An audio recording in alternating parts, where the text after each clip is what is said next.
Jordan Maxwell says in his presentation, The Dark Side of Jordan Maxwell, he says the authorized version of the Bible was called so because it was the only one that the people were allowed to read. He says it's authorized all right because you better not be caught reading any other one. King James has written it, he's published it, you better read it. It's authorized under pain of death.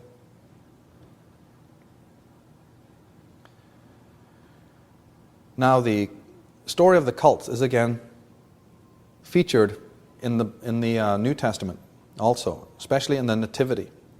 In the Nativity, we hear the story about the birth of Jesus Christ. We find that he's visited by 3 wise men who bring with them 3 gifts of gold, frankincense, and myrrh. What we have to understand is that this is a propaganda story relating to the cults. Jesus Christ, that is now worshipped on Sun's Day, was the Sun King, the solar king, that was being worshipped by the 3 members of the previous cults. He's been born in Bethlehem, but he's visited by 3 individuals, 3 kings. This is a story representing the homage being paid to him by the 3 cults who've been ruling before. And as a point of homage, they bring with them the symbols of the sun: gold, frankincense, and myrrh. Gold is obvious, it's gold, like the sun. But frankincense and myrrh were the incense and the resin that was burned in all the solar temples of the ancient world. The ancients used to love them because they were resinous and they were golden and amber-like, so much so that they were even referred to as the tears of the sun. So these gifts that were being brought was a tribute to say, we acknowledge that there's a new game in town here. The solar king is rising and it's going to be the new paradigm. Now the mythographers of the 4 cults decided to pacify each other by dividing the cycle of the year in a manner which would commemorate the deities and theocracies of each cult. Okay, so they're all getting together, but they know that in order to create harmony, they're going to have to make certain allowances. So since they're all worshippers of the heavens, they're all worshippers of the stars, this is where their great original testament is, they decide to take the annual rotation of the sun and divide it and break it down into a way that would honor and commemorate each of the cults. So the year itself, that's the biggest rotation, was assigned to the solar cult, whose king is the sun. The next division of time, which was the months, just like the word shows you, month, mon, was assigned to the moon to appease the lunar cult and their deity. Then the next division of time was the week. And the week, of course, is made up of 7 days for the 7 planets, because the stellar cult worshipped the planets and the 7 great gods that were the 7 planets. So they get the week. That's why a week isn't just 3 days, 10 days, 15 days, 14 days, 6 days. It's 7 days. Now each cult would have additional feast days assigned to them, of course, some which would closely coincide, others which were more specific. In fact, the hands of a clock also represent these cults and their division of time. That's right. Not only on a wristwatch do you have the 12 demarcated zones, but you have 3 hands on a clock. The hour hand for Horus, the sun, the min hand for minute, which was the ancient name of the moon, min, and the quick ticking hand, which is either for Mercury, the fastest god, or for the earth, for terrestrial time. The 3 hands of time. I want to emphasize again at this point that there was another little division on a timeline. It's very important to realize that if we create a timeline from, say, 25,000 years BC up until the period of the Ptolemies in Egypt, that's Alexandrian period, the last of the dynasties, what we call Egypt lasted that long. It starts 25,000 years ago and comes up to the time of the invasion of the Greeks.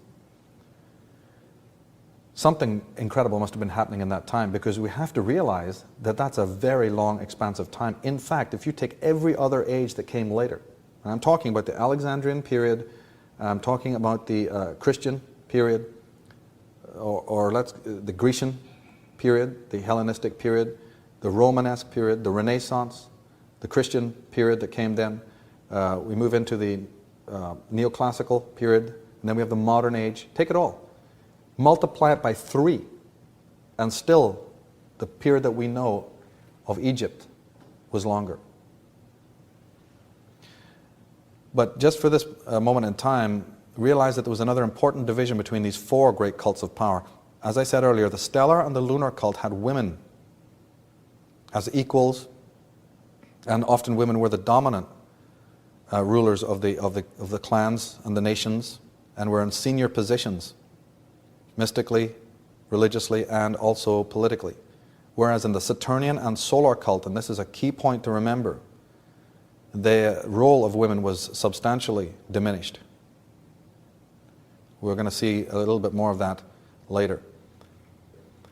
Now, the male gods of Egypt and the pharaoh himself were ambassadors of the feminine goddess Numenon. Okay, Numenon just means presence or spiritual energy, something rare and otherworldly. So the male gods and even the pharaoh himself were merely ambassadors of that presence. The goddess was called by various names by different cults, of course. But Hermes, Thoth, Anubis, Horus, they were all agents of balance and justice.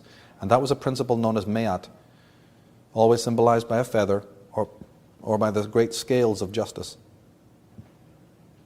The Egyptian historian and revisionist Mustafa Gadala, in his masterpiece Historical Deception, says that the Egyptian women were entrusted with the civilization. The woman or princess, and not the male, was the legal heir to the throne, and the man she chose to marry would become the ruling pharaoh.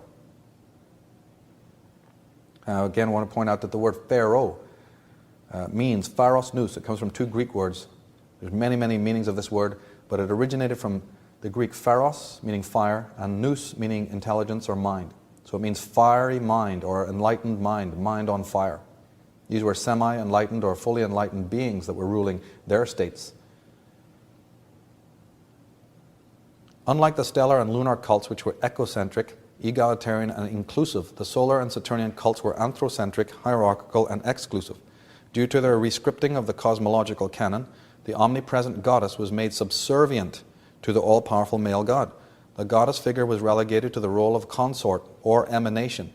In many cases, the goddess was denigrated entirely into the temptress, the femme fatale, la belle dans sans merci, as they say in French, the seducer and waylayer of the male heroes.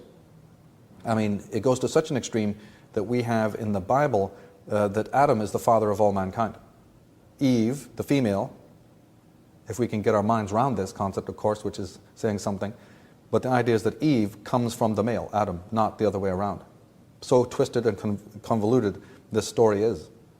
Well, then, equally radical must be the act of revision. Equally dramatic and courageous must we be in order to countermand this level of debauchery of an old and ancient and sacred canon.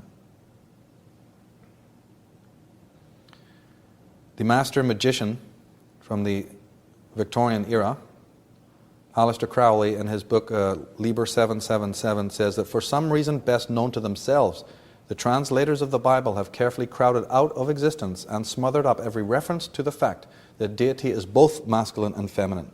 They have translated the feminine plural by masculine singular in the case of the word Elohim. That's right, the word God originally, Elohim, one of the earliest names for God, was plural. It meant both male and female in Hebrew. But that's all right. We can flaunt that rule as well. You bring in a new game and that one can be destroyed also. Now this changeover, this paradigm shift from the stellar to the solar has more meaning and significance than just a mere historical anecdote. It also has consequences for the psychology of human beings. We don't have time to elaborate in detail, but certain scholars are discovering that this movement, this changeover from the ecocentric, matrifocal paradigm into the anthrocentric one, the hegemonic one, changed the way human beings thought. Literally, we moved from a right brain type of cognition into a left brain mode of cognition. We became more rational. We became more aggressive and acquisitive in our thinking. We started to think of ourselves as being separate from nature. It had a schizoid effect on our own consciousness. And this also needs to be taken into consideration in this study. Eric Newman, in his book on the moon and matriarchal consciousness, says, the comparative passivity of matriarchal consciousness is not due to any incapacity for action, but rather to an awareness of subjection to a process in which it can do nothing, but can only let happen. It is an inner possession, realized and assimilated by the personality, but not easily discussed, for the inner experience behind it is scarcely capable of adequate verbal expression. For this reason, a plain and simple masculine consciousness finds the knowledge of matriarchal consciousness unverifiable, willful, and par excellence mystic. It isn't mystic. It's very practical. It's the most practical thing on earth. But to the viewing objective mind, that which appears to be passive, that which appears to be rooted in the being as opposed to the doing, is considered incomprehensible. Because this whole acquisitive mind think, this new way of approaching life and approaching reality as being separate from the natural order, cannot understand the feminine approach. If you suppress the feminine in yourself, you leave yourself open to being controlled.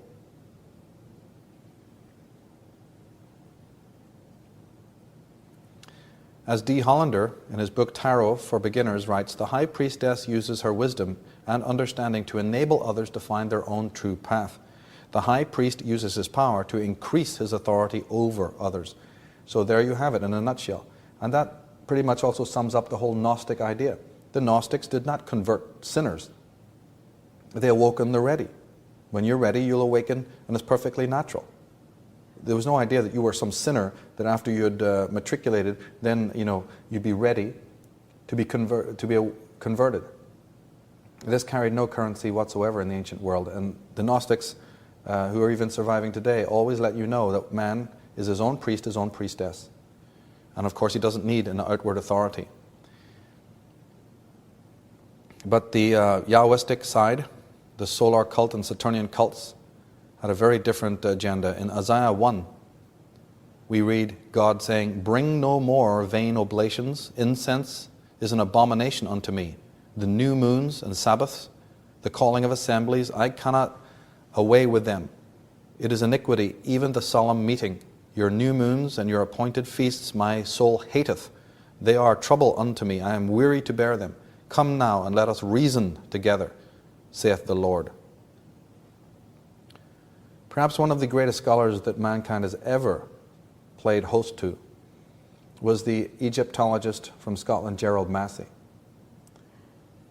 In his volumes on the subject of astrotheology and the origin of all religions, he says, the retouching by the Greeks, like that of the Semites, tended to efface the figures or falsity or falsify the meaning of the mythos, and the astronomical facts are of 1,000-fold more important than all the petty embellishments of irresponsible fancy. Perhaps the worst perversion of the true mythos made by the Greeks was their treatment of the polar dragon. Now that's a loaded statement and it means an awful lot. But right now just let us remember that the stellar cult and the lunar cult had as one of their great symbols the dragon or the serpent. And that one of the reasons why later animals and creatures became demonic was also part of this process of conversion. Now, we said that there were 7 cults, 4 that were very powerful, but that leaves at least 3 other ones. We don't have time to touch on all the cults and their history. We can only give an overview. But in brief, the other cults were the volcano cult, or cult of fire. It's a very important cult of the ancient world. When you're studying the ancient mysteries, especially coming out of Africa and the Far East, you're going to see great reverence to Vulcan, to Hephaestus, to the fire god and the cult of the mountain on which this fire god is meant to be enthroned and worshipped from. Then we have a cult known as loosely as the mushroom cult. More specifically, it's the cult of Dionysus. And then we have the cult of Venus, which involved the cult of ecstasy. One of the most important of the other cults, and researchers are often led to believe, rightly so, that this cult is extremely powerful in the ancient world, was the cult of Dionysus, or that the Greeks called Dionysus. Then we have the mushroom cult, and the story of the mushroom cult was brought out by one of the translators of the Dead Sea Scrolls, who actually met his death, possibly because of what he found out. The great Christian scholar, translator, and antiquarian John Allegro, he discovered that there was much mention in the ancient Dead Sea Scrolls of this mushroom cult and its significance in the world.